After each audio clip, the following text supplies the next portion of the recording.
اعوذ باللہ من الشیطان الرجیم بسم اللہ الرحمن الرحیم۔ ابتدا ہے رب جلیل کے بابرکت نام سے جو دلوں کے حال جانتا ہے۔ میں صفدر وحید BOVNCT کی جانب سے آپ کی خدمت میں حاضر ہوں۔ السلام علیکم ورحمۃ اللہ وبرکاتہ و مغفرتہ۔ تو کیسی ہے میری YouTube فیملی؟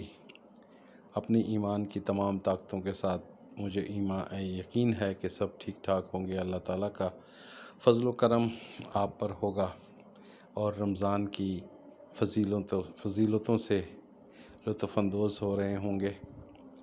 تو جی آج کے لیے آپ کو نظر آ رہا ہوگا کہ ہم جو رمضان المبارک کی سعادتوں میں مگن ہیں اس وقت، اللہ تعالیٰ کی رحمتوں کا مہینہ ہے یہ جی، اور روزہ جو ہے وہ سب سے بڑی علامت ہے اللہ تعالیٰ کی رحمانیت کو، اللہ تعالیٰ کی ربوبیت کو ظاہر کرنے والی، کہ ہم صرف خالصاً اپنے رب کی رضا کی خاطر اپنے آپ کو کھانے سے، پانی سے اور دنیاوی تمام معاملات سے دور رکھتے ہیں، اور اللہ تعالیٰ کے احکامات کی سامنے ہم کسی بھی غلط کام کی طرف رجوع نہیں ہوتے۔ یہ سب سے بڑی معراج ہے ایک انسان کی، کہ جب رب اپنے مالک، اپنے آقا، اپنے رب کی کہی ہوئی بات پر عمل کرتا ہے اور اپنی تمام ضرورتوں کو پیچھے کرتا ہے۔ اللہ تعالیٰ ہم سب کو ان پر عمل کرنے کی توفیق عطا فرمائے جی۔ اللہ تعالیٰ جو ہے وہ آپ کو، آپ کی جو روزے کی حالت ہوتی ہے، اس حالت کو وہ کس طریقے سے دیکھتا ہے، یہ سب سے بڑی اہم بات ہے۔ دیکھیں، جب آپ حالت روزہ میں ہوتے ہیں، وضو کے لیے جاتے ہیں، گرمی کے دن ہیں، پیاس لگی ہوئی ہوتی ہے اور پانی کو آپ اپنے منہ میں ڈالتے ہیں لیکن حلق سے نیچے نہیں اتارتے۔ دیکھیں، یہ وہ اصل نقطہ ہے جس نقطے کو ہم نے دیکھنا ہے، کہ رب عظیم جو ہے وہ آپ پر جو وقت یا آزمائش آپ پر اتارتا ہے، وہ یہ ہے کہ آپ کے سامنے ایک چیز موجود ہے، بلکہ یوں سمجھیں کہ ایک آدھے انچ یا انچ کا بھی فرق نہیں ہوگا جب آپ حلق میں پانی ڈالتے ہیں، اور وہ اسی طرح سے آپ باہر نکال دیتے ہیں کلی کرتے ہوئے وضو کے دوران، اور لیکن آپ اسے نیچے نہیں اتارتے۔ یہ اپنے رب کے احکامات پر عمل کرنا جو ہے، اسے کہتے ہیں۔ آپ کے سامنے ہر چیز ہو لیکن آپ اس پر صبر کریں۔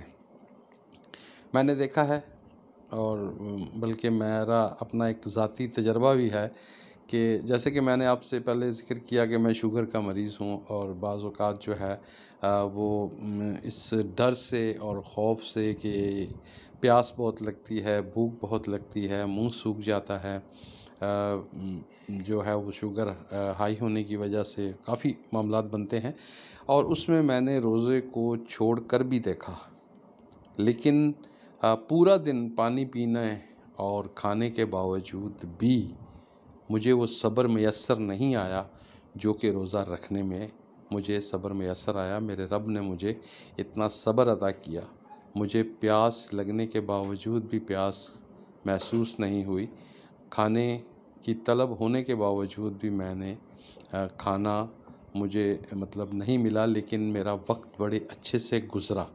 تو یہ سب سے بڑی بات ہوتی ہے ہمارا اس میں جو ہے، صرف آپ نے اتنا سوچنا ہے کہ میں نے اس راہ پر چلنا ہے، اس کے بعد توفیق من جانب اللہ ہوتی ہے۔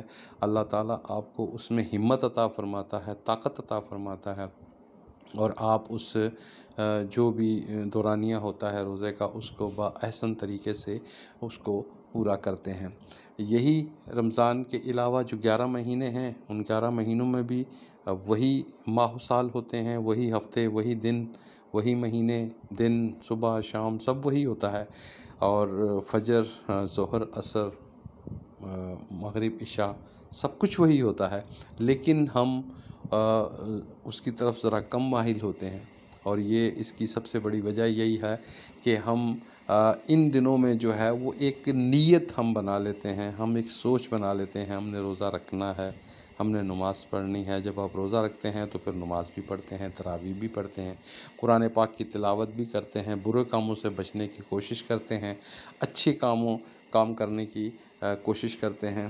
تو یہ رمضان کا مہینہ جو ہے یہ آپ کا ایک میڈیکل چیک اپ ہے جی پورے سال کا، اور اس چیک اپ میں بعض اوقات ایسا ہوتا ہے کہ ہم جیسے جو کمزور ایمان والے ہیں وہ رہ جاتے ہیں، اور رمضان کے بعد پھر اپنی پرانی روٹین پر آ جاتے ہیں، اور جن کو اللہ تعالیٰ ہدایت دیتا ہے، ہدایت عطا فرماتا ہے، وہ اس راہ پر بااحسن طریقے سے چلتے ہیں، اور وہ نماز کے پابند ہو جاتے ہیں، اور روزے بھی وہ رکھتے ہیں، برے کاموں سے بچنے کی کوشش کرتے ہیں، اور اچھے کاموں کی طرف ان کے قدم چل پڑتے ہیں۔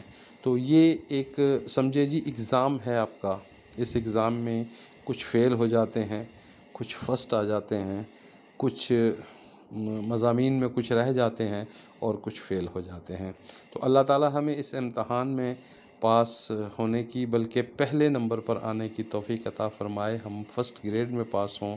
اللہ تعالیٰ کے حضور ہم جو اس کی عنایات ہیں، اس کے جو احکامات ہیں، ان پر ہم پورا اترنے کی کوشش کریں، تاکہ روز قیامت ہم شرمندہ نہ ہوں۔ اور ہمارے پاس وقت ہی کیا ہے، آتے ہوئے اذاں ہوئی، جاتے ہوئے نماز، اتنی سی تھوڑی دیر میں آئے اور چلے گئے۔ تو یہ ایک تھوڑا سا وقت ہے جی اس دنیا کا، جس میں ہم نے اپنے وقت کو گزارنا ہے۔ تو خدا کے لیے اس وقت کو بڑے احسن طریقے سے اور اپنے رب کے احکامات کی روشنی میں گزارنے کی کوشش کریں۔ اللہ تعالیٰ آپ کا حامی و ناصر ہو، اللہ تعالیٰ آپ کو توفیق عطا فرمائے۔ میرے لیے بھی دعا کیجیے گا کہ اللہ تعالیٰ مجھے بھی ثابت قدم رکھنے کی توفیق عطا فرمائے۔ اللہ تعالیٰ ہمیں صراط المستقیم پہ چلنے کی توفیق عطا فرمائے۔ اللہ تعالیٰ ہم پر اپنا فضل، کرم اور رحم رکھے۔ اجازت چاہتا ہوں۔ السلام علیکم ورحمۃ اللہ وبرکاتہ۔